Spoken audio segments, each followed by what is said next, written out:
இனிமே கண்ணை மூடிட்டு கடலை எண்ணெய் வாங்கலாம். ஏன்னா மந்த்ரா கடலை எண்ணெய் இதயத்தின் தயாரிப்பு. வறுக்க பொரிக்க ஏன் எல்லா சமையலுக்கும் மந்த்ரா தான். மந்த்ரா கடலை எண்ணெய், அபார ருசி, ஆரோக்கியமான உடல் நலம். வணக்கம். செய்தி சுருக்கம். 10ஆம் வகுப்பு தேர்வு துவங்கியது. அமைச்சர் மகேஷ் ஆய்வு. தமிழக பள்ளிக்கல்வி பாடத்திட்டத்தில் 10ஆம் வகுப்பு மற்றும் +2 பொதுத் தேர்வு நடத்தப்படுகிறது. +2 பொதுத் தேர்வு மார்ச் 2ஆம் தேதி துவங்கி நடந்து வருகிறது. 10ஆம் வகுப்பு பொதுத் தேர்வு இன்று துவங்கியது. முதல் நாளில் தமிழ் உட்பட மொழி பாடங்களுக்கான தேர்வுகள் நடந்தது. மாநிலம் முழுதும் 4219 மையங்களில் சுமார் 9 லட்சம் பேர் தேர்வு எழுதினர். தேர்வு பணியில் 45,000க்கும் மேற்பட்ட ஆசிரியர்கள் ஈடுபடுத்தப்பட்டுள்ளனர். முறைகேடுகளை தடுக்க 4800 பறக்கும் படையினர் கண்காணிப்பில் ஈடுபட்டனர். சென்னை ராயபுரம் செயின்ட் பீட்டர்ஸ் மேல்நிலைப் பள்ளியில் 10ஆம் வகுப்பு பொதுத் தேர்வு மையத்தை பள்ளிக்கல்வி அமைச்சர் மகேஷ் பார்வையிட்டார். மாணவர்களை அவர் ஊக்கப்படுத்தி வாழ்த்துக்கள் தெரிவித்தார். முயற்சிக்கு கிடைத்த பலன். முதல்வர் ஸ்டாலின் பெருமிதம்.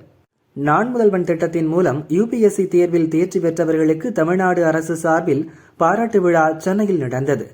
விழாவில் முதல்வர் ஸ்டாலின் பேசுகையில், UPSC தேர்வுகளில் வெற்றி பெறுபவர்களின் எண்ணிக்கையை அதிகரிக்க பல்வேறு நடவடிக்கைகளை எடுத்தோம்.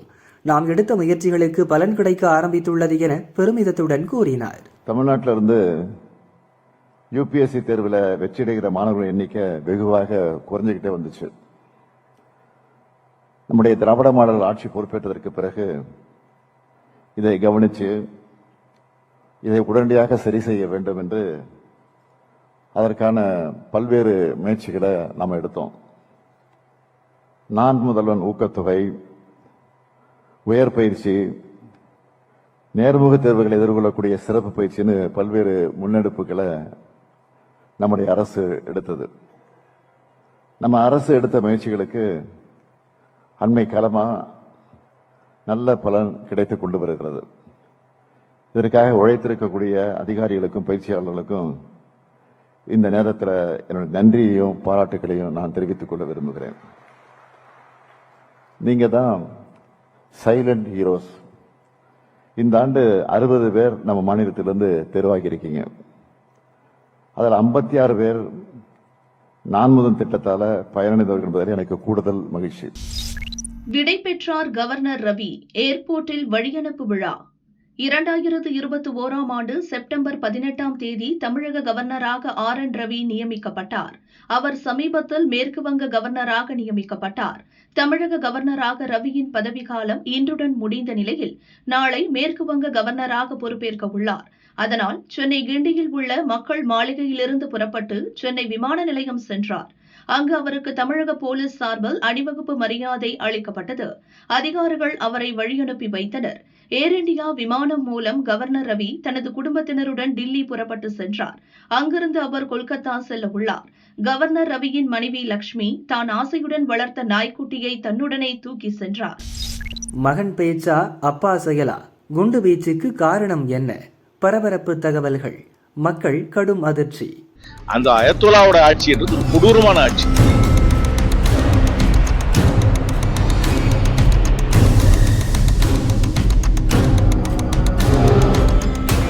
சிவகங்கை மாவட்டம் காரைக்குடி சுப்பிரமணியபுரம் முதல் வீதியில் காங்கிரஸ் மூத்த தலைவர் ப. சிதம்பரம் மற்றும் காங்கிரஸ் MP கார்த்தி அலுவலகம் செயல்பட்டு வருகிறது.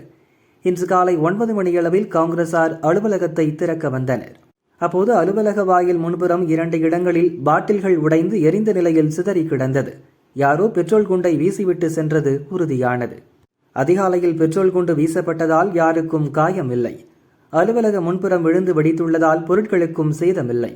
ஆனால் ஒரு MPயின் அலுவலகத்தினுள் பெட்ரோல் குண்டு வீசப்பட்ட சம்பவம் காரைக்குடி மக்களை கடும் அதிர்ச்சியில் ஆழ்த்தியது.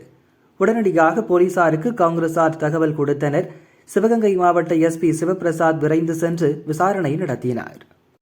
கார்த்தி மற்றும் சிதம்பரம் அலுவலகங்களில் கண்காணிப்பு கேமரா எதுவும் இல்லை. அதனால் போலீசார் அருகில் உள்ள கட்டடங்களில் பொருத்தப்பட்ட கேமராக்களை ஆய்வு செய்து வருகின்றனர். அப்போது சிதம்பரம் அலுவலகத்தை கவர் செய்யும் விதமாக இன்னொரு கட்டடத்தில் பொருத்தப்பட்டிருந்த CCTV கேமரா உடைக்கப்பட்டிருந்தது தெரியவந்தது. திட்டம் போட்டு யாரோ CCTV கேமராவை உடைத்துவிட்டு பெட்ரோல் குண்டு வீசியது உறுதியானது. அதனால் அப்பகுதியில் உள்ள மற்ற CCTV கேமராக்களை போலீசார் தீவிரமாக ஆய்வு செய்து வருகின்றனர். சந்தேகத்துக்குரியவர்களிடம் விசாரணை நடக்கிறது. சம்பவ இடத்தில் உடைந்து கிடந்த பாட்டில் உள்ளிட்ட தடயங்களை சேகரித்த வெடிகுண்டு நிபுணர்கள் அது என்ன மாதிரியான குண்டு என ஆய்வு செய்து வருகின்றனர். குண்டுவீச்சு சம்பவத்துக்கு 2 விஷயங்கள் காரணமாக இருக்கலாம் என கூறப்படுகிறது. கொல்லப்பட்ட ஈரானிய உச்ச தலைவர் அயதுல்லா கமேனியின் ஆட்சியை கொடூரமான ஆட்சி என சமீபத்தில் கார்த்தி கருத்து கூறியிருந்தார். அந்த அயத்துல்லாவோட ஆட்சி என்றது ஒரு கொடூரமான ஆட்சி. ஈரான்ல இவ்வளவு நாளா நடந்த அந்த அயத்துல்லா ஆட்சின்றது அவருடைய மக்களுடைய அடிப்படை உரிமைகளை பறித்து, குறிப்பாக பெண்களுக்கு எதிராக, மற்றவர்களுக்கு எதிராக, அவர்களுக்கு எதிர்த்து யார் குரல் கொடுத்தாலும் அவர்களை கைது செய்து மரண தண்டனை கொடுத்து, இன்னும் சிறுவர்களை கூட அவர்களெல்லாம் தூக்கிலிட்டிருக்கிறார். அதனால அந்த ஆட்சிக்கு நான் வக்காலத்து வாங்குறதுக்கு ரெடியாகவே இல்லை. அது எவ்வளவு கொடூரமான ஆட்சியா இருந்தாலும் அது ஒரு மாற்றம் வர வேண்டும் என்பதுதான் என்னுடைய கருத்து. ஆனா இந்த மாற்றம் இன்னொரு நாட்டோட தலையீட்டினால வருவதை நான் ஏற்றுக்கொள்ளவில்லை. கார்த்தியின் பேச்சு இஸ்லாமியர்களின் உணர்வுகளை புண்படுத்துவதாக சிவகங்கை முழுவதும் கண்டன போஸ்டர்கள் ஒட்டப்பட்டன. கார்த்தி உருவ பொம்மையை எரித்தும் இஸ்லாமியர்கள் போராட்டங்களில் ஈடுபட்டனர். இப்படிப்பட்ட சூழலில் கார்த்தி எம்பி ஆபீஸில் குண்டு வீசப்பட்டுள்ளதால் தடை செய்யப்பட்ட அமைப்பினர் குண்டு வீசினார்களா என போலீசார் தீவிரமாக விசாரணை நடத்துகின்றனர்.